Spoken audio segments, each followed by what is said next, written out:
Imigran, Muslim, dan sosialis muda membawa wajah baru ke pemerintahan New York City. Zohran Mamdani yang baru saja terpilih sebagai wali kota New York. Kemenangannya sebagai wali kota New York memiliki dampak berbeda terhadap politik. Tidak hanya di US, tetapi juga mempengaruhi bagaimana cara kampanye dan komunikasi politik di seluruh dunia. It's been 2 weeks since we won the election. We've been pretty busy. Fun fact-nya, Mamdani merupakan wali kota termuda di New York. Gaya kampanyenya yang berbeda menjadi sorotan karena metode ini tidak lazim digunakan politisi di US, di mana politisi di sana mengandalkan iklan TV, baliho-baliho besar, dan juga kampanye-kampanye ramai yang membutuhkan dana tidak sedikit.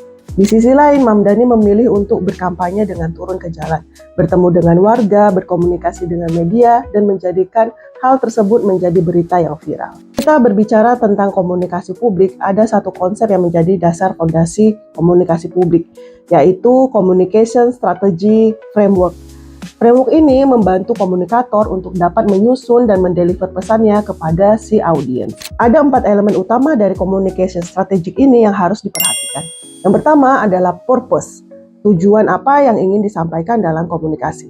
Yang kedua, message apa yang ingin disampaikan. Yang ketiga adalah media dan forum yang digunakan. Yang keempat adalah audiens yang dituju. Semua elemen ini harus diatur selaras dan juga disesuaikan dengan timing yang tepat. Lalu proses selanjutnya adalah pemberian feedback kepada komunikator, di mana pesan akan disesuaikan dan dievaluasi sebagai bagian dari pemberian feedback dari audiens. Satu hal yang tidak boleh terlupakan adalah masalah konteks, di mana konteks ini berkaitan dengan tempat dan situasi komunikasi itu terjadi dan dilakukan. Perbedaan konteks akan menyebabkan perbedaan persepsi dan tanggapan dari audiens. Kembali ke konteks kampanye Mamdani, kita harus memahami situasi dan kondisi New York sebelum kampanye dimulai. New York merupakan kota metropolitan yang sangat majemuk dan plural. Ada 3 isu utama penting yang menjadi perhatian di kota ini dan diangkat oleh Mamdani. Yang pertama adalah isu kelangkaan dan mahalnya sewa apartemen di New York. Yang kedua adalah biaya hidup yang tinggi. Yang ketiga adalah isu krisis sosial. Ketimpangan yang terjadi antara si kaya dan si miskin, banyaknya pengangguran, dan tingginya angka masyarakat yang berpenghasilan rendah menjadi isu utama dari kota ini. Dalam komunikasi kampanyenya, Zohran Mamdani membangun purpose-nya dengan retorika yang menarik. Dari sisi emosional, Mamdani banyak menggunakan kata-kata yang powerful, seperti New York will be the light or the city belongs to you. Banyak narasi yang dibangun berdasarkan pengalaman pribadinya sebagai warga New York. Hal ini membuat pesan terasa autentik dan juga lebih mudah diterima oleh masyarakat.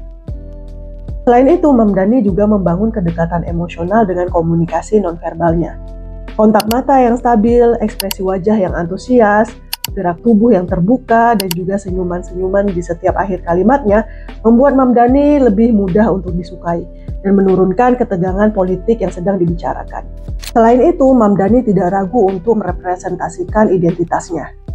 Seolah Mamdani menjadikan dirinya sebagai simbol keberanian dan representasi dari warga New York yang majemuk. Mamdani dalam kampanyenya cenderung banyak memberikan alternatif solusi daripada fokus ke masalah atau problem yang ada dalam purpose-nya. Hal ini memberikan kesan kepada pemilih bahwa pemimpin telah menyiapkan dan juga merencanakan apa yang akan mereka lakukan ketika pemimpin ini terpilih. Dari sisi media dan channel kampanye, Mamdani menyadari bahwa media sosial memiliki pengaruh besar. Sebuah artikel yang dikemukakan oleh Public Relations di New York menyatakan bahwa Mamdani berhasil untuk menyampaikan kampanyenya dengan storytelling yang emosional, strategi, dan sincerity sehingga menciptakan engagement kepada audiensnya. Timnya dianggap berhasil menciptakan konten-konten yang menarik secara visual, mudah dipahami, dan informatif. Kampanye Mamdani di TikTok terasa seperti gabungan antara politik, explainer, atau education dengan budaya populer anak muda. Juga di Instagram, kampanye grafik yang dibuat untuk menyuarakan aksi protes didesain dengan stylish dan mudah dinikmati. Kelas pekerja, generasi muda, dan juga kaum minoritas menjadi audiens utama yang dia sasar, menyebabkan gaya komunikasi yang dibangun oleh Mamdani harus jelas dan bermakna. Feedback utama yang didapat adalah keberhasilan Mamdani memenangkan posisi wali kota New York.